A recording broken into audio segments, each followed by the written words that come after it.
የሚጠበቀው። ኢንሻአላህ ዱዓ እናደርግላችኋለን። አንዳንድ ኮሜንቶች መጨረሻ ላይ ያደረግና አሁን ክርስቲያኖችን ብናስተናግዳቸው አሪፍ ይመስለኛል። ይምራል መምህር ኤልያስ ገብረ ኢየሱስ ገብተዋል። አስተናግዳቸው።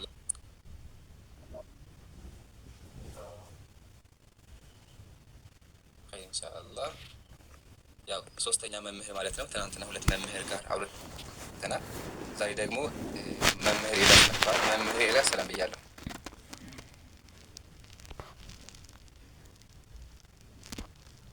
ከስር ያለችን የማይክ ምልክት እንኳን ያው እስኪ መምህር መጥተዋልና ጥያቄዎቻችን ከመለሱ እኔ ሰላም ብያለሁ መምህር።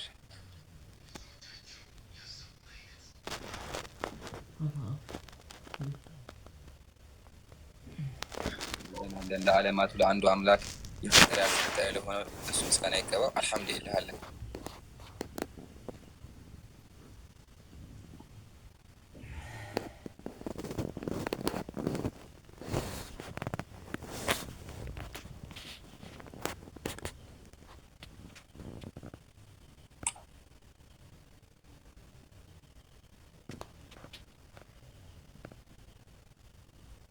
አንዴ አይሰማም እያሉ ነው ከስረ መምህር የማይክ ምልክት ይንኩትና ድጋሚ ያስመት እሺ። መምህር አይሰማም ድምፁ።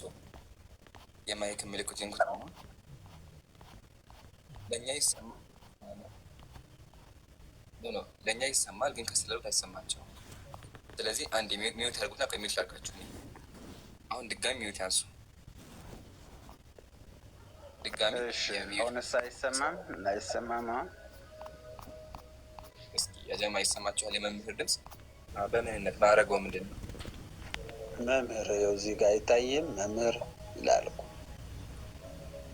እሺ። አይ መጋቢ ብሎ ወይም ሐዲስ ከሆነ ብያው ችግር የለውም። እሺ።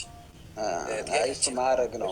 እሱ ማዕረግ የሚሰጥ ማዕረግ ነው እንጂ እውቀትን አይደለም የሚጨምር። እኔ መምህር ነኝ።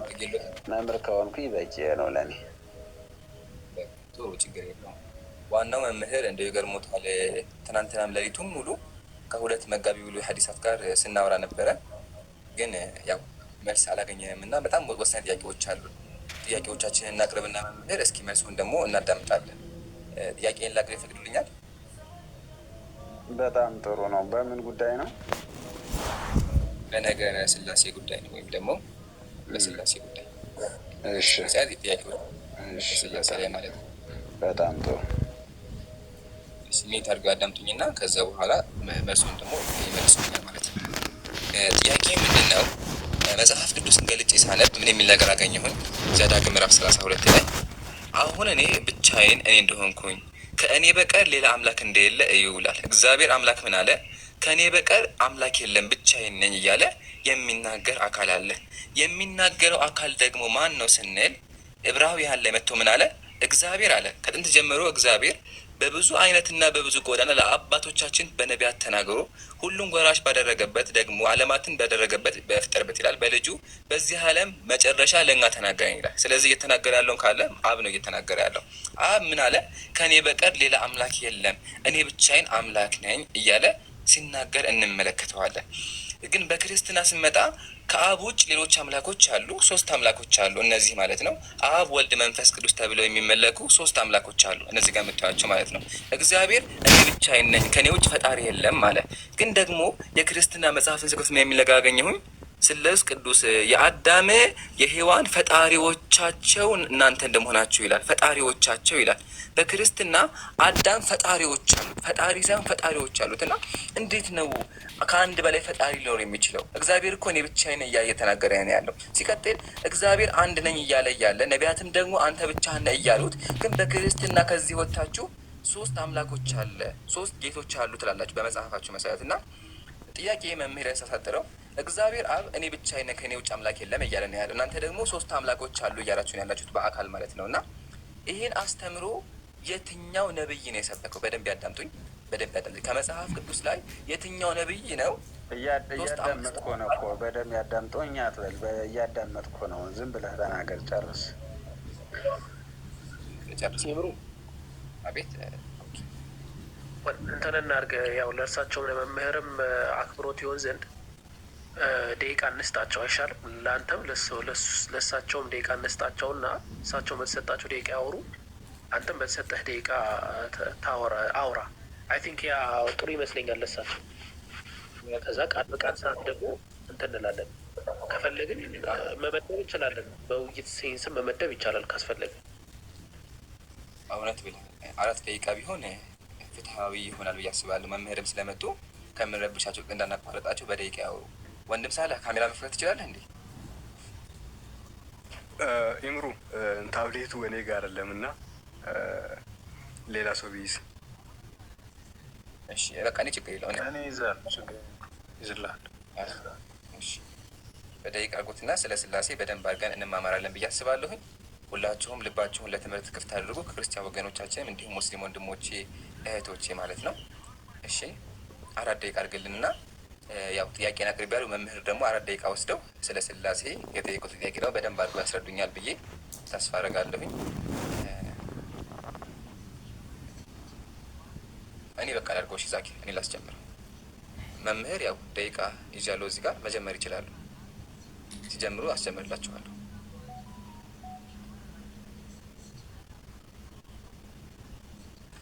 በሳላንተ 4 ደቂቃ አይ በቃ ችግር ጥያቄን አቅርቤያለሁ እኔ ይበቃኛል። እሱ 4 ደቂቃ ወስደው በደንብ አድርጎ አስረዱ።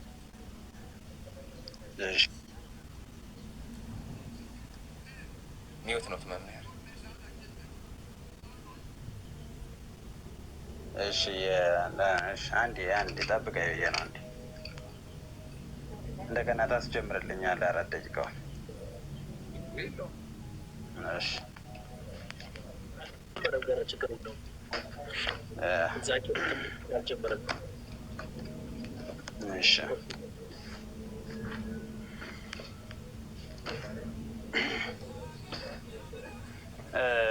እንግዲህ አንተ እያልከኝ እስኪ እንደገና እሺ እጀምራለሁ። እሺ በስመ አብ ወወልድ ወመንፈስ ቅዱስ አሐዱ አምላክ አሜን። የነቢያት የሐዋርያት አምላክ ልዑል እግዚአብሔር እኛንም እናንተንም የፈጠረ ሁላችንንም የፈጠረ ሰማይና ምድርን ያስገኘ ማዕባልዎ ሀበኖ አምጥቶ የፈጠረን አምላካችን እግዚአብሔር ስሙ የተመሰገነ ይሁን።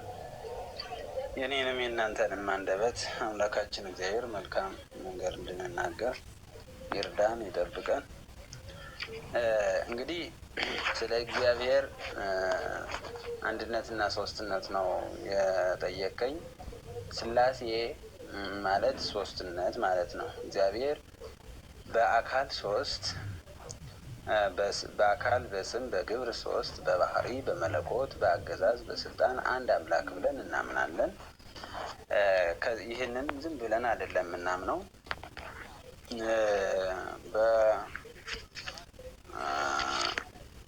በኦሪት ዘፍጥረት ምዕራፍ 1 ቁጥር 26 ላይ ስንመለከት እግዚአብሔርም አለ ሰውም በመልካችን እንደ ምሳሌያችን እንፍጠር፣ የባህር ዓሦችንም የሰማይ ወፎችንም እንስሳትንም ምድርንም ሁሉ በምድር ላይ የሚንቀሳቀሱትንም ሁሉ ይግዙ አለ ይላል። እንግዲህ እዚህ ጋር ምን እንዳለ ያመለክተናል። እግዚአብሔርም አለ ካለ በኋላ ሰውን በመልካችን እንደ ምሳሌያችን እንፍጠር አላየው። እግዚአብሔር እዚህ ጋር ከአንድ በላይ የሆነ አካል እንዳለው ያመለክታል ማለት ነው። ማን ነው ያለ? እግዚአብሔር በመልካችን ሰውን በመልካችን እንደ ምሳሌያችን እንፍጠር አለ ይላል። የሶስቱ መነሻ ይህ ነው። ሌላ ደግሞ ልንገር፣ 3 መሆኑን እዚህ አልተናገረም።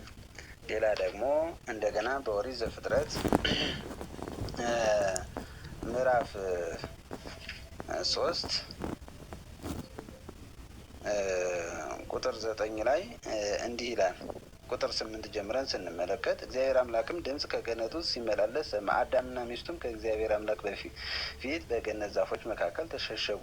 እግዚአብሔር አምላክ አዳምን ጠርቶ ወዴት ነህ አለው። እርሱም አለ በገነት ድምፅህን ሰማሁ፣ ራቁቴንም ስለሆንኩ ፈራሁ፣ ተሸሸኩም። እግዚአብሔርም አለ ራቁትን እንደሆን ማን ነገረህ? ከእርሱ እንዳትበላ ካዘዝኩህ በላህን? አዳም ለእኔ እንድትሰጠኝ የሰጠኝ ሴት እርሷ ከዛፉ በላች አለና አምላክም ሴቱን ያደረገ ግን ሴቱም አለ ካለ በኋላ ምን አለ? 22 ቁጥር 22 ላይ ስትመለከት ይህንን ታሪክ ከታች ጀምረህ እያነበብክ ትሄድና 22 ላይ ስትመለከት እግዚአብሔር አምላክም አለ እነሆ አዳም መልካምንና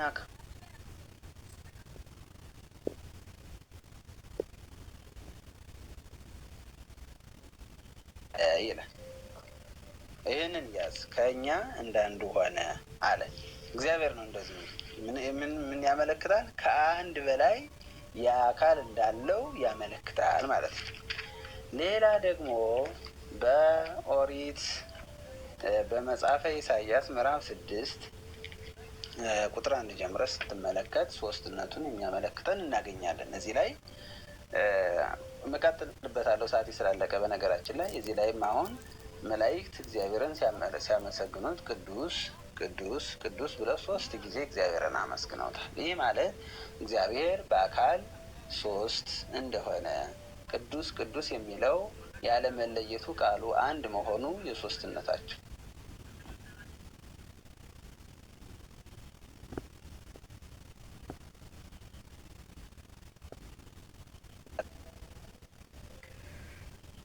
መምህር ደቂቃዎት አልቋል። እሰማለሁ ይምራን። አይ ስላለቀ ነው ደቂቃ ስላለቀ ነው የሚያልቁ። በነገራችን ላይ አይ መምህር እሺ ይምራን 4 ደቂቃ አለ። ቀጥል። አልሐምዱሊላሂ ወከፋ ወሰላቱ ወሰላመን አላ ኢባዲህ ለዚነ አስጠፋ ወባድ። በአምላክ ቃል ጀምራለሁ። አምላክ አላሁ ስብሓነ ወተዓላ በተከበረው ቃሉ ምን ይላል? ሱረቱል ማኢዳ ቁጥር 73 ላይ ለቀድ ከፈረ ለዚነ ቃሉ እነዚህ አላህ የ3ኛ ነው ያሉ በእርግጥ ካዱ አለ። ስለዚህ ክርስቲያኖች አምላክን 3 አድርገዋል። 3 በማድረጋቸውም ክደዋል ማለት ነው። መምህር ስላሴ ወንትን ይዘሃል። አሁን አንተ ይዘሃል። ደቂቃ ተይዘዋል። መምህር ደቂቃ ተይዘዋል። ዛኪር አንድ ያቁመው። ስንት ደቂቃ ነው? ስንት ደቂቃ ነው? ዛኪር ደቂቃ ያቁመው። ከእንደገና ተመልሰዋለህ። 4 ደቂቃ ተይዘዋል። ኢምራን ይኸው እየሄደ ነው። አሁን ጣልቃ ስለገቡ ከእንደገና ይመለሳል። ዛኪር ካለ ወደ ኋላ መልሰው። እሺ ሄደ። በነገራችን ላይ እኔ የምፈልግ ከመጽሐፍ ቅዱስ ነው። ቁርአን ለእኛ ለምናምንበት አምላክ ለእግዚአብሔር ማስረጃ አይሆንም። ምክንያቱም ቁርአን እኛ ስለማናምንበት ማለት ነው። መጽሐፍ ቅዱስ ነው የምፈልግ። እሺ የሚተርጉትና ከመጽሐፍ ቅዱስ ላይ የተወያየን ያለ ነው። እሺ አመሰግናለሁ። ደቂቃን ያስጀምርልኝ። እሺ ወደ ስላሴ አንድ አስተምሮ ስንመጣ ወገኖቻችን ምን ብለው ያምናሉ? አምላካችን እግዚአብሔር በአካል 3 ነው፣ ማለትም 3 አምላኮች አሉን፣ 3 ጌቶች አሉ ብለው ያምናሉ። ይህን ደግሞ በመጽሐፋቸው ጽፈው አስቀምጠዋል። ቅድም እንዳሳየኋችሁ መጽሐፈ ዜና ሰይፈ ስላሴ ብሎ አስቀምጣ ተመልከቱ። የሶስትና የጌታችን ባህሪ የሆነ 3 ጌቶች ናቸው ይላል። ተመልከቱላችሁ። ስንት ናቸው? 3 ጌቶች ናቸው ይላል። 3 ጌቶች አሉ በክርስትና። ግን ወደ መጽሐፍ ቅዱስ ስንመጣችሁ ላይ ምንድን ያለው? ከኔ በቀር ሌላ አምላክ የለም ማለት ሁላችሁም እዩ። አሁን እኔ ብቻዬን ነኝ፣ እኔ እንደሆንኩኝ እዩ። ከኔ በቀር ሌላ አምላክ የለም አለ እግዚአብሔር። ከኔ ውጭ ሌላ አምላክ የለም አሉ። ክርስቲያኖች ግን አይ ከአንተ ውጭ ሌላ አምላክ አንተን የሚመስል አለ አሉ። ግን የሚያሳዝነው ነገር ይህ አስተምሮ መጽሐፍ ቅዱስ ላይ ጭራሹ ነው የለም። ከመጀመሪያው እስከ መጨረሻው መምህር ኤልያስ ሞክረዋል ሊያሳዩን፣ ግን ቃል በቃል የስላሴን አስተምሮ ሊያመጡ አልቻሉም። ሲጀመር ስላሴ እኮ የተደበቀ ሚስጥር ነው፣ ማንም አያውቀውም ተብሎ የተቀመጠው። ተመልከቱ መጽሐፈ ሰይፈ ስላሴ ምንድን ነው የሚለው? ሚስጥርህ አለ ከሰውና ከመላእክትም ከማንኛውም ፍጥረት የተደበቀ ነው አለ። የስላሴ ሚስጥር ማንም አያውቀውም። ለዛ ነው አብዛኛው ጊዜ ቤተ ክርስቲያን ላይ ስለ ስላሴ ሲጠየቁ ስላሴ እኮ ማንም አያውቀውም የሚሉት። ኦኬ። ስለዚህ ስላሴ የሚባለው 3 አምላክ የሚባለው አስተምሮ ሰዎችን ግራ ያጋባ፣ እስካሁን ድረስ ማስረጃ ያልቀረበለት አስተምሮ ነው ማለት ነው። ይገርማችኋል። ገድለ ተክለ ሃይማኖት መጽሐፍ ተመልከቱ ብሎ ያስቀምጣል። ሶስትነታቸው ሳስታወቅ አለ አስቀድሞ የስላሴ ሶስትነታቸው ወልድ ሰው እስከሆነ ድረስ አይታወቅም ነበር አለ። 3 አምላክ የሚለው አስተምሮ ነቢያት አያውቁትም። ከነቢያት በኋላ የመጣ አስተምሮ ነው። ከየት ነው የመጣው ደግሞ ካል የመጣው ከግብፃውያንና ከህንዳውያን ነበረ። ክርስቲያኖች ከመፈጠራቸው አስቀድሞ ህንዳውያን ነበሩ። ህንዳውያን ሁላችሁም ተመልከቱ፣ ያው በስላሴ ያምናሉ። ክርስቲያን ወገኖቻችሁ በሚያምኑበት መንገድ እነሱም በስላሴ ያምኑ ነበረ። ስለዚህ ይሄ ስላሴ የሚባለው አስተምሮ የመጣው ከመጽሐፍ ቅዱስ ሳይሆን ከህንዶችና ከጣዖት አምላኪያን ነበር። ምሳሌ ህንዳውያን ስንት አምላክ አላቸው ተመልከቱ። 3 አምላክ አላቸው። ስማቸው ማን ነው? ብርሃና፣ ቪሽኑና ሺባ። 3ቱን አምላክ ምን ይላሉ? እነሱ አንድ ናቸው። ያተመክቶ አንድ ናቸው። አይ ኮግናይዝ ዋን ኦንሊ ዋን ጋድ አንድ ናቸው እያሉ በክርስቲያኖች መንገድ ያምናሉ። ስለዚህ ክርስቲያን ወገኖቻችን ስላሴ የሚባለው አስተምሮ መጽሐፍ ቅዱስም ነቢያትም አያውቁትም። ከኢየሱስ ሞት በኋላ የመጣ አስተምሮ ነው። ቀጥሎ መምህር ምን አደረጉ? ስላሴን እኮ የሚያሳይ ጥቅስ አለ። ምሳሌ ዘፍጥረት ምዕራፍ 1 ቁጥር 28 ላይ እግዚአብሔር እንፍጠር ይላል የሚል ነገር አንስተዋል። ግን ጥያቄያችን እግዚአብሔር እንፍጠር ያለው ለማን ነው ነው? እንፍጠር ያለው ለማን ነው ስንል መጽሐፍ ቅዱስ መጽሐፈ ኩፋሌ ምዕራፍ 4 ቁጥር 4 ተመልከቱላችሁ። ምን ብሎ ያስቀምጣል? እግዚአብሔር አምላካችን ለእኛ እንዲህ አለን አለ። ማን? መልአኩ ምን አለ? እግዚአብሔር እንዲህ አለን። ምን አለ እግዚአብሔር? አዳም ብቻውን የሆን ዘንድ መልካም አይደለምና ለእርሱ ረዳት እንፍጠርለት አለን ይላል። ስለዚህ እንፍጠር እያለ እያወራ የነበረው መምህራችን ራሱ እግዚአብሔር ሳይሆን ለመላእክት ነበር። ዋናው ግን ፈጣሪው አንድ ስለሆነ ቀጥሎ ምን አለ? እግዚአብሔር ሰውን በመልኩ ፈጠረ አለ። ፈጣሪው አንድ ነው፣ የፈጠረው እግዚአብሔር ነው። ከመፍጠሩ በፊት ግን ለመላእክት አማክሯቸው ነበረ። መምህር እንፍጠር ያለው ለስላሴ ከሆነ ጥያቄ ለስላሴ እንደሆነ ከመጽሐፍ ቅዱስ ማስረጃ አቅርቡልኝ። የትኛው ሐዋርያ ነው? ኢየሱስ የትኛው ሰው ነው ይሄ ጥቅስ የሚያሳየው ስለ ስላሴ ነው ያለው? ጭራሹን የለም። ቀጥሎ ምን አሉ? ከኛ እንደ አንድ ሆነ ብለዋል። ከኛ እንደ አንድ ሆነ የሚለው በምንድን ነው? ክፉና ደጉን በማወቅ ላሳያችሁ። ራሱ መጽሐፍ ቅዱስ ብሎ አስቀምጧል። ያው ሰይጣን ራሱ አስቀድሞ ምን አለ? ክፉና ያው ከእርሷ በበላችሁ ጊዜ አይኖቻችሁ ይከፈታሉ፣ እንደ እግዚአብሔር መልካሙንና ክፉን የምታውቁ እንደምትሆኑ አለ። ስለዚህ ከእኛ እንደ አንድ ሆኑ ሲባሉ ክፉና ደጉን በማወቅ ደረጃ ነው። እሱም ደግሞ ከመላእክት ነው። መላእኮች ራሱ ክፉና ደግን ያውቃው። ለዛ ነው ጋድስ ኤሎሂም ብሎ መላእክትን የሚጠቁመው። ቀጥሎ መጽሐፍ ቅዱስ ላይ እኮ ቅዱስ ቅዱስ ቅዱስ የሚል አለ። ስለዚህ ይሄ ስላሴን ያሳያል ብለው እሱም ውሸት ነው። ቅዱስ ቅዱስ ቅዱስ ማለቱ ሀያኖትን ያሳያል እንጂ ሶስት ነው ማለት አይደለም። እንደዛ ከተባለ መጽሐፈ ኩፋሌ ምን የሚል ነገር አለ? እግዚአብሔር አብርሃምን አብርሃም አለው። ስለዚህ ሶስት አብርሃም አለ እንዴ? አይመስልም። ስለዚህ ራሴ የሚያሰጠቅ ሲስቱኝ መምህር ኤልያስ 4 ላይ ካላችሁ ቀጥሉ።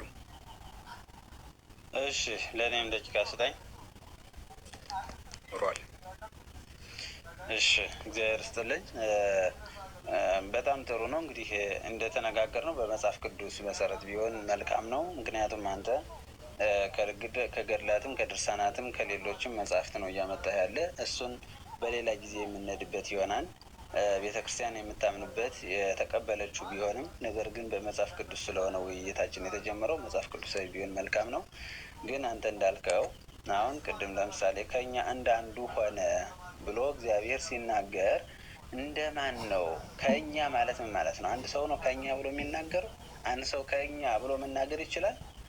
እንፍጠርለት ማለት አንድ ሰው እንፍጠር ብሎ ይናገራል? ላድርግ፣ አደርጋለሁ፣ ልፍጠርለት ነበር ሊል የሚችለው አይደለም። እንፍጠርለት ብሎ ሲናገር እግዚአብሔር እዚህ ወይም አዳምን በመልካችን በአርአያችንና በመልክ በምሳሌያችን እንፍጠር ብሎ ሲናገር ነው እግዚአብሔር ከአንድ በላይ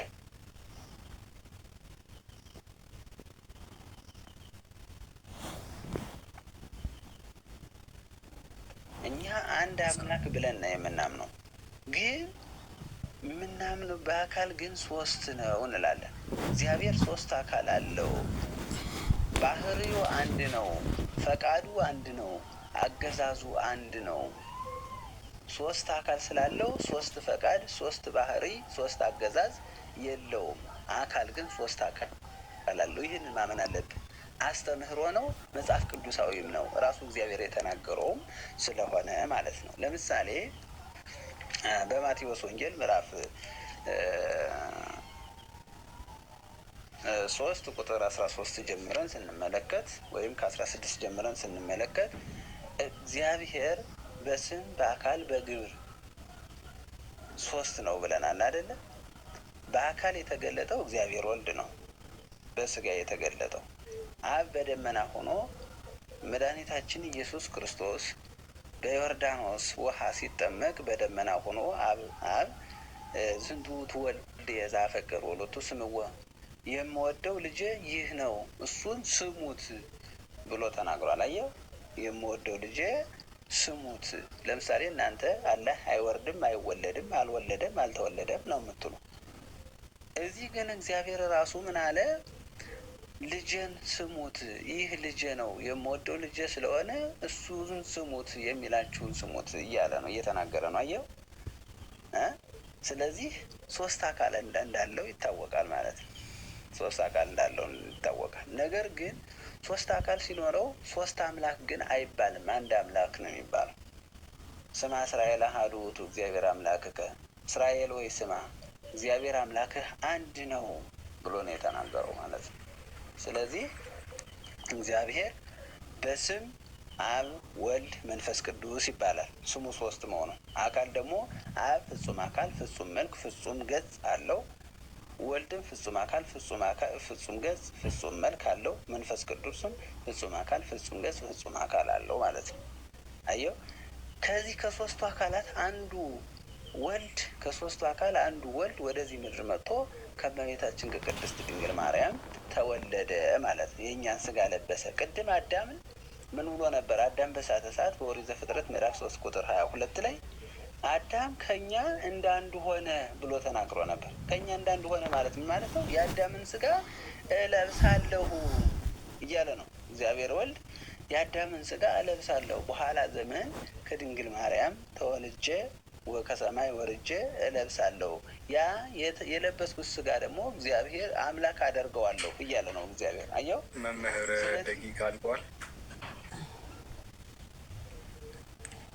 ደቂቃ አልቋል።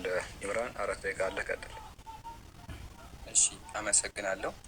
ያው መምህር ኤልያስ ጥቅሶችንም ቢያነሱ ቃል በቃል ስላሴ የተጠቀሰበትን ሶስት አምላክ ወይም ሶስት አካላት እንዳሉ ከመጽሐፍ ቅዱስ ሊያሳዩ አልቻሉም። እኛ የፈለግነው የእርሶ ሀሳብ ሳይሆን ምኑ እያሳየው መሰለኝ እኮ ውሸት አትናገር። እሺ ውሸት አትናገር፣ ውሸት ጥሩ አይደለም። ምክንያቱም እኔ ውሸት መጽሐፍ ቅዱስ እያወያየው ስለሆነ መምህር ኤልያስ መምህር ኤልያስ ስላሴ ማለት ሶስት ማለት ነው አይደል? መምህር ኤልያስ አሉ። ሶስቱን አካል እያሳየው እኮ ነው። አቶ መምህር ይሰሙናል? አንድ ጊዜ ፎርማል ውይይት ስለሆነ ይሄ ጣልቃ መግባት አይቻልም። ሀሳባችሁን ኢምራንን እንግዲህ የምትሉት ነገር ካለ ደቂቃ ይሰጣችኋል። በዛ ደቂቃችሁ ነው ሀሳባችሁን ልሰጡ የሚችሉት እንጂ እሱ ደቂቃውን ወስዶ ሲያወራ አይደለም። ቅድም እናንተ ስታወሩ ልክ ያልሆነ ነገር አውርታችኋል። እሱ ግን ጣልቃ አልገባም። ጣልቃ ያልገባው ያወራችሁት ሁሉም ልክ ሆኖ አይደለም። ነገር ግን ስርዓት አለው አይደለ? ሁሉም ነገር ንግግር ስርዓት አለው። ስርዓቱን ጠብቀን ደግሞ ማውራት አለብን። ስለዚህ ኢምራን 4 ደቂቃውን ሲጨርስ ገብታችሁ ሀሳባችሁን ትሰጣላችሁ። ዛኪር ወደ ኋላ መልሰው ደቂቃውን። ኢምራን ጀምር። አመሰግናለሁ። ያው መምህር ጥቅስ ተጠቅሰዋል። ጥቅስ መጥቀሱ ሳይሆን ሶስቱ አካል አብ ወልድ መንፈስ ቅዱስ እንዳሉ አምላክ እንደሆኑ ማስረጃ አላቀረቡ። እንደዛ ብሎ የሰበከ ነብይ እንዳለ ሊያሳዩን አልቻሉም። እኛ ግን በማስረጃ ስላሴ የሚለው አስተምሮ የመጣው ኢየሱስ ካረገ በኋላ እንደሆነ የመጣውም ደግሞ ከህንዳውያን እንደሆነ አስተያሱ ግን ሊመልሱ አልቻሉም። አንድ ሙግት ላንሳላችሁ። ሲጀመር በክርስትና ክርስቲያኖች ብሎ እንደሆነ አዳምጡኝ። ይሄኛው አምላክ አባት ነው፣ ይሄኛው ልጅ ነው፣ ይሄኛው ደግሞ ሚስት ነው ወይም ደግሞ እናት ነው ይላሉ። ሰምታችሁኛል? የሆነ ማህበረሰብ ነገር ወይም ደግሞ እንደ ቤተሰብ ነገር ማለት ነው። አባት ልጅና እናት። ማስረጃ ላሳያችሁ። ይሄኛው አብ ነው፣ አባት ማን፣ ወልድ ልጅ ነው፣ መንፈስ ደግሞ እናት ነው። ላሳያችሁ። ይሄ መጽሐፍ ታላቁ የቤተ ክርስቲያን ዳግማዊ ሙሴ የጻፈው ቅዱስ ኢፋኖስ ነው የጻፈው። ምን ይላል ተመልከቱ። እዚህ ጋር ሶሪ የአዳም እናት ነኝ ብሎ ያስቀምጣል።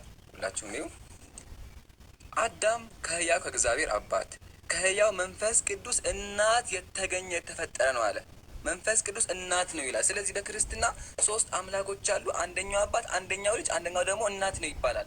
ይሄ እንዲህ ብሎ አእምሮ እንዴት ብሎ ይቀበለዋል? ከየት ነው ያመጣችሁት? መጽሐፍ ቅዱስ አያውቀውም። አእምሮም ሊቀበሉ አይችልም። ሲጀመር ኢየሱስ ራሱ ምንድን ነው ያለው? ላሳያችሁ። መጽሐፍ ቅዱስ ራሱ ተመልከቱ ምን እንደሚል ኤፌሶን ምዕራፍ 4 ቁጥር 6 ላይ ከሁሉ በላይ የሚሆን በሁሉ የሚሰራ በሁሉ የሚኖር አንድ አምላክ የሁሉ አባት አለ። አንድ አምላክ ነው ያለው። አንድ አምላክ ደግሞ ማለት አባት ነው። ከሱ ውጭ ሌላ አምላክ የለም። ተመልከቱ። ሃይማኖት አበው ሙስሊም በማስረጃ የሚያወራ አባት ሌላም ጊዜ ሲያወሩ እንሻአለ በጥቅስ አጉት። እሺ ያው ሃይማኖት አበው ምንድን ነው የሚለው? በአባቴ ስም የሚሰራው ስራዎች ምስክር ናቸው ሲል ከእግዚአብሔር በቀር አባት ያለው ማን ነው አለ። ኢየሱስ አባት የሚለው እግዚአብሔርን ነው። ያ እግዚአብሔር ደግሞ ከሱ ውጭ ሌላ አምላክ የለም። ለዛ ነው ኤፌሶን ላይ አንድ አምላክ የሁሉ አባት አለ የሚለው። ቀጥሎ ሰምናለ ኢየሱስ ዮሐንስ ወንጌል ምዕራፍ 8 ላይ ነገር ግን አሁን ከእግዚአብሔር የሰማሁትን እውነት የነገርኳችሁን ሰው አለ። ኢየሱስ ሰው ነኝ። ከእግዚአብሔር እየሰማው ነው የምናገረው አለ። ቀጥሎ ምን አለ? እናንተ የአባታችሁን ስራ ታደርጋላችሁ፣ እኛ ከዝሙት አልተወለድንም፣ አንድ አባት አለን፣ እርሱም እግዚአብሔር ነው። አንድ አባት ነው ያለው፣ አንድ አባት፣ ከዛ ውጭ አምላክ የለም። ግን ክርስቲያን ወገኖቻችን ከአንዱ አምላክ ኢየሱስ ካመለከው ውጭ ምን ታደርጋላችሁ? አምላክ የሆነ ኢየሱስም ታመልኩታላችሁ። ያሳዝናል በጣም። ግን የሚያስቀውን እንደሚያዘው ነገር ግን ለዚህ አስተሳሰባችሁ ማስረጃ ልታቀርቡ አልቻላችሁም። እንፍጠር አላችሁ። እንፍጠር የሚለው ለመላክ እንደሆነ መጽሐፈ ኩፋሌ የእግዚአብሔር ቃል መጽሐፈ ኩፋሌ ምዕራፍ 4 ቁጥር 4 ላይ አሳይተናል። ቀጥሎ እንፍጠርለት አሉ ብለዋል። እንፍጠርለት አይልም የሚለው ልፍጠርለት ነው። ተመልከቱ ያጀማ ስላሴን ለማሳየት ሶስቱን አምላክ ለማሳየት ብለው የእግዚአብሔርን ቃል ለወጡ። ተመልከቱ እንደዚህ ይላል፣ እግዚአብሔር አምላክም አለ ሰው ብቻውን የሆን ዘንድ መልካም አይደለም፣ የሚመቸው ረዳት እንፍጠርለት ይላል የአማርኛ ትርጉም ላይ። ግን ወደ ሂብሩ ስንመጣ የሚለው መምህር ሄዱ። ወደ ሂብሩ ስንመጣ ምንድን ነው የሚለው? ከበዳቸው ያጀማ። ሶስተኛ መምህር አዋይ ፍትህ አዋይ ሳዳ ሶስተኛ መምህር ነው ያጀማ። ታዘቡ አያቸው። ይሄን ያለ መምህር እኛ ፊት መቆማቸው ማላችሁ ይሄን ነው። ስለዚህ እንፍጠርለት የሚል የለም፣ የሚለው ልፍጠርለት ነው። ሱብሃንአላህ ሱብሃንአላህ። መምህር እባክዎትን ካሉ ይመለሱና የምታመልኩትን ሶስት አምላኮች ያስረዱን። ወኢላ እዚህ ጋር የሚያዳምጠው 6500 ሰው ስላሴ መጽሐፍ ቅዱስ ላይ እንደሌለ ሶስት አምላክ እንደምታመልኩ ፍጡር እንደምታመልኩ ሊታመን ነው። ስለዚህ እባካችሁ መምህራን ካላችሁ ግቡ። ይገርማል። ሰዓቴን አቁምልኝ፣ ይምጡልኝ መምህር። ሰዓቱን አቁም። እሺ እንግዲህ እንደ አወያይነቴ መምህሩ መውጣት አልነበረባቸውም። እንግዲህ ማስረጃ ተጠይቀዋል። እስካሁን ምንም ያሳዩት ማስረጃ የለም። ሁላችንም ሙስሊሞችም ክርስቲያኖችም ማየት የምንፈልገው ነገር ስላሴ መጽሐፍ ቅዱስ ላይ መኖሩን ነው። እሱ መምህር ሊያሳዩን ይገባል። ስለዚህ መምህር ካላችሁ ባኮትን ገዝት ላኩና የጀመራችሁትን ውይይት ጨርሱ። ውይይት ቢከብደንም ባይከብደንም ከጀመርን መጨረስ አለብን። ይሄ ህግ አይደለም፣ ስርዓትም አይደለም። ሲከብደን መውጣት የለብንም። ኦኬ። ስለዚህ ተመለሱ እባክዎትን። ይሄን ያላችሁ ስላሴ ለማስረዳት ከባድ ነው እና እባካችሁን ያለውን ነገር ተጋፈጡ። ማምለጥ መፍትሄ ያለ። እስከ መቼ ከኛ አምልጣችሁ? ክርስቲያን ወገኖች መምህራን እስከ መቼ አምልጣችሁ? ትናንትና ሌሊቱ ሙሉ 2 መምህር ተዋይተ መጋቢው ላይ ዛሬ 3ኛ መምህር፣ 3 መምህር ወጡ። ወላሂ 3 መምህር ማለት ነው። 3 መምህር ለምን? ስላሴ አምላካችሁ ከሆነ የማታፍሩበት ከሆነ መታችሁ እኮ በማስረጃ ማሳየት አለባችሁ። እኛ ግን ሙስሊሞች የምታመልኩ ሶስት ፈጣሪ እንደሆነ በማስረጃ እያሳየን ያለው። ተመልከቱ ትምህርት ሃይማኖት ምን እንደሚል። ስላሴ ይህን ዓለም በጥንተ ተፈጥሮ ሲፈጥሩ አለ በክርስትና